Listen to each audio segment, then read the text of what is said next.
Hey Wild Ones, it's Emma here and welcome back to the Wild and Untamed Way, where we delve into the mystical world of shamanic witchcraft, earth medicine and living in harmony with the changing of the seasons and the wheel of the year. And today we're going to explore the enchanting pagan Sabbat of Litha, also known as the Summer Solstice.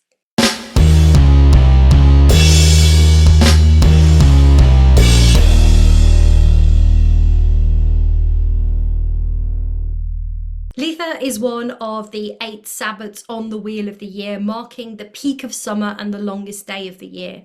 It's a time where the sun is at its highest point in the sky, bathing us in its most potent energy.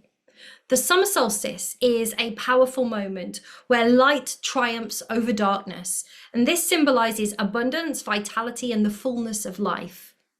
Astronomically, Litha occurs when the tilt of the Earth's axis is most inclined towards the sun, resulting in the longest day and the shortest night of the year.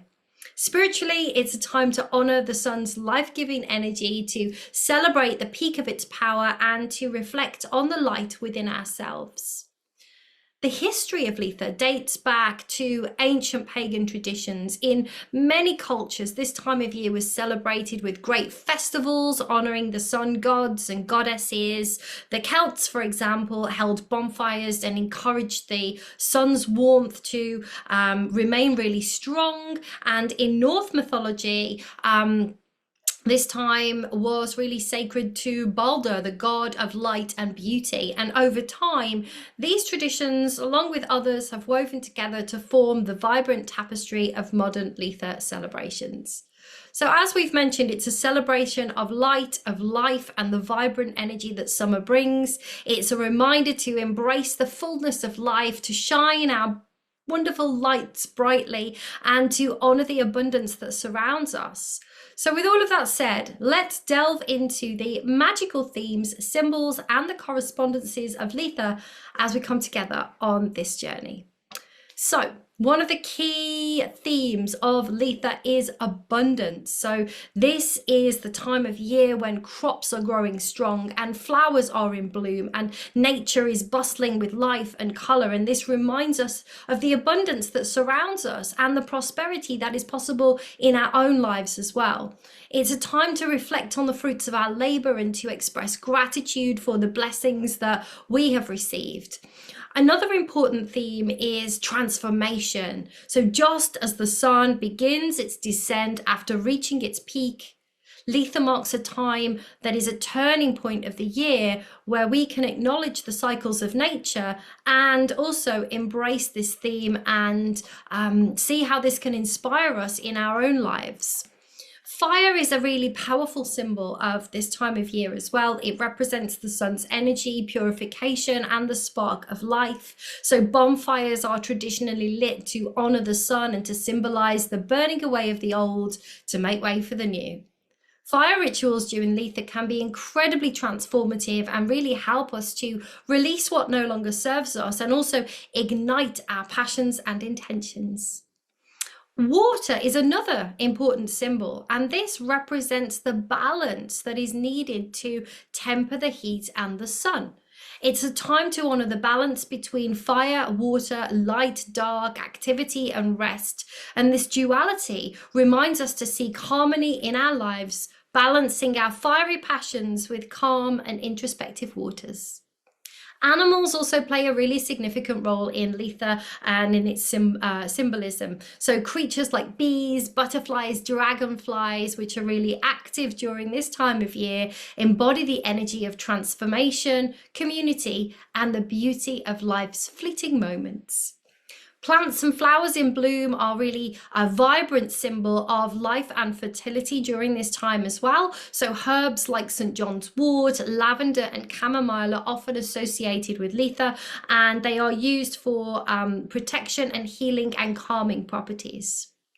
The oak tree holds really special significance as well, and this symbolizes strength and endurance and the power of nature. And in many traditions, the oak king rules from Yule to Litha when he is at his height of his power, before yielding to the Holly King, who then reigns from Litha to Yule. So Letha is rich with themes of light and abundance and transformation and balance and the beauty of nature. And these symbols and themes guide us in our celebrations and rituals, helping us to connect more deeply with this energy of this powerful Sabbath. The colours mostly commonly associated with this Sabbath are gold, yellow, orange, red and green. And these colours reflect the fiery energy of the sun at its peak, the lushness of nature this time of year, and the abundance of the season. And using these colours in your decorations, in your altar, in your ritual attire can really help you to attune to the energy of the spirit of Litha. Crystals can also amplify the energy of your Litha celebrations, and some really powerful crystals to work with during this time include citrine, sunstone, clear quartz, carnelian and tiger's eye. And I'll be releasing another video dedicated to summer solstice stone medicine, easy for me to say, next week, so make sure you stay tuned for that.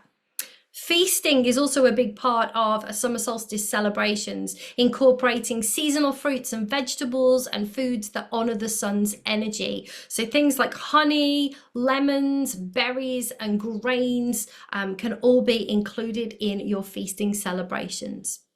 And as we have already mentioned, one of the most iconic traditions at this time of year is the lighting of bonfires, because the fire represents the sun's power and it's a symbol of transformation, purification and protection. So if you're looking for something fun to do this summer solstice, gather around a bonfire in a communal way to celebrate. You can sing, you can dance, you can tell stories, you can jump over the bonfire, which is an ancient practice believed to bring good luck and to drive away negativity.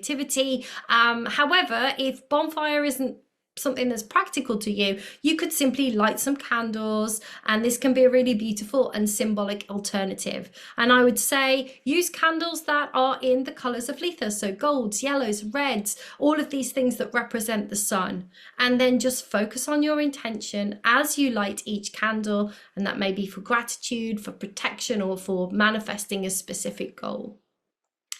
Witnessing the sunrise or the sunset is a really powerful way to connect with the sun's energy. I am covered in goosebumps as I say that, and have been fortunate to visit Glastonbury and to be up at the top of Glastonbury Tor during the summer solstice, which was absolutely incredible. So I'm going to encourage you to wake up early and to greet the sun. And as it rises, meditate on its warmth and its light and set your intentions for the next upcoming season. If you're not a very morning person like myself, watching the sunset can be a really reflective and calming experience. So give thanks for the abundance and the growth that you've experienced, and then just release any energies that no longer serve you as the sun sets.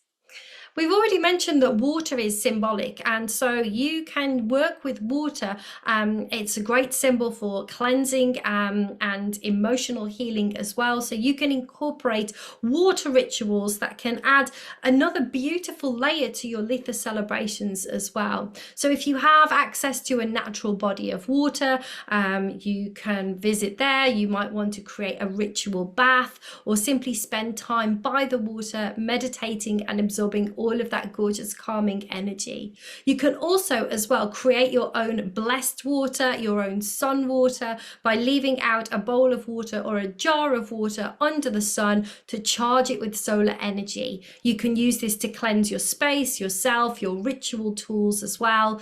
So that's a lovely way to really harness the energy of the power of the sun at its peak. Leaving offerings of flowers and herbs and food for the earth and for the spirits of nature is another great way to celebrate, and this can be done in your garden, at a park, or in any natural space.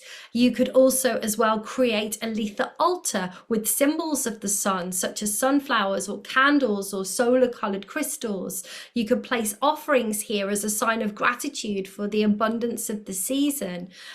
Bring your family together.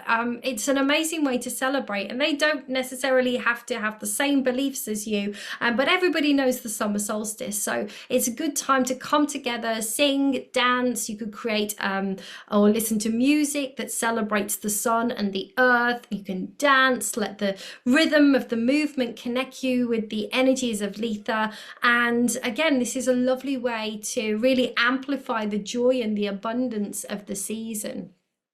I would also say as well, if you like to do something more solitary, then find a quiet spot outdoors where you can bask in the sunlight. Close your eyes, meditate on the warmth and the energy of the sun. Feel its light, filling you with strength and vitality and inspiration, and then visualize this solar energy purging any negativity and really recharging your spirit.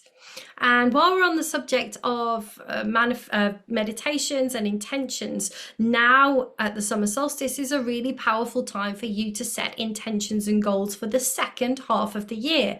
So write down your aspirations and the steps that you need to take to achieve those. Focus on personal growth and healing and new beginnings, and then use the energy of the sun to manifest your desires. You can visualize your goals being illuminated and energized by the sun's rays, bringing them into fruition.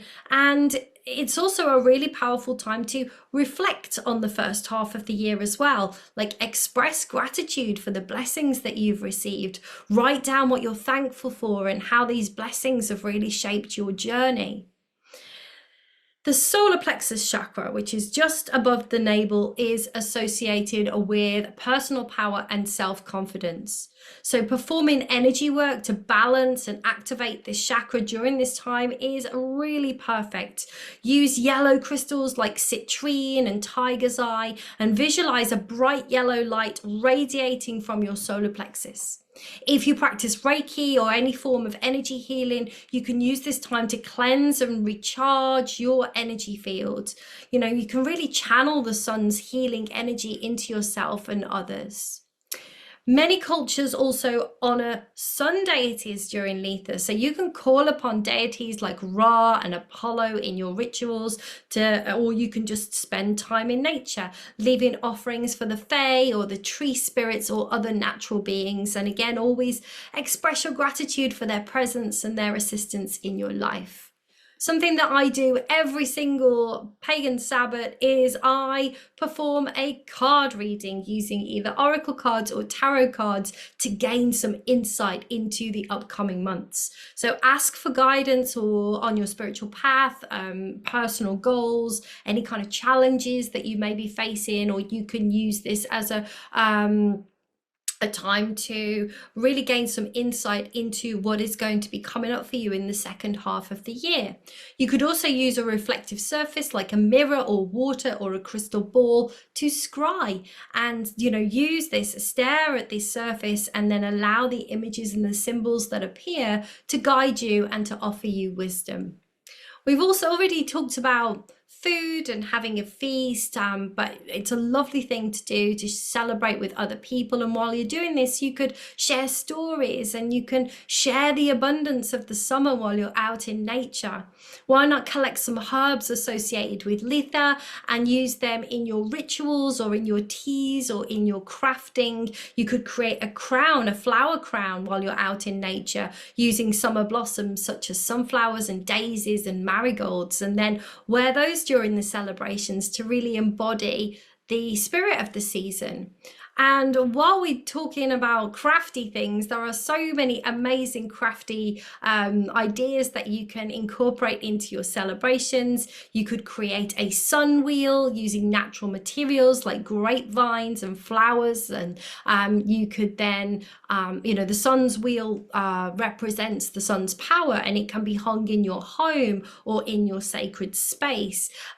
You can adorn the sun wheel with summer herbs and flowers and crystals. You could use yellow and gold and orange colors. You could charge it with your intentions and then hang it where it's going to catch the sunlight. Or what I love to do, I do this every summer solstice, I gather natural materials like leaves and flowers and stones and twigs, and I arrange them in an intricate mandala pattern on the ground. And these nature mandalas can be offerings to the earth, or they can be used as meditation aids. I like to charge some water in the center, just really infusing that water with all of the energy of those beautiful natural elements that are around it. And then why not take photos of your nature mandalas to really preserve their beauty and to share them with others?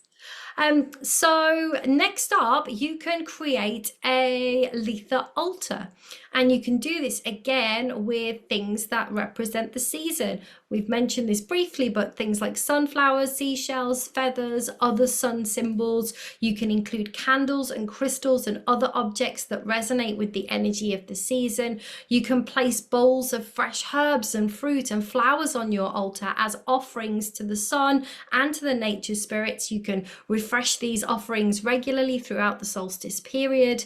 You can also fill a glass container with water, as we've also mentioned, and place it in the sun. And if you wanted to, you could then add herbs and flowers or crystals to make an elixir or an essence and to charge the water with solar energy. You could then use this in rituals and blessings, or as a refreshing drink, or you can create a solar water spray by adding a few drops of essential oils and then use it to cleanse and purify your space. So I love engaging in different crafts and activities, and by doing this we can really fully embrace the magic and the energy of Litha. With practice, not only we will celebrate this wonderful time of the summer solstice, but it can also help us to deepen our connection to the natural world and the rhythms of the earth. So there we go, folks. Thanks for joining me. Don't forget, next week I'm going to be sharing with you some amazing summer solstice stone medicine. So make sure that you do like and subscribe to the channel, hit that notification bell so you don't miss out when I upload another video. And as well, if you are not already in our Facebook group, then come over and join us. It's called the Wild and Untamed Ones. You'll find the link in the description, and it's a really vibrant space for you to be able to share knowledge, support each other, celebrate the magic in our everyday lives. I look forward to seeing you on the next video. Stay cool, everybody. Enjoy. Bye.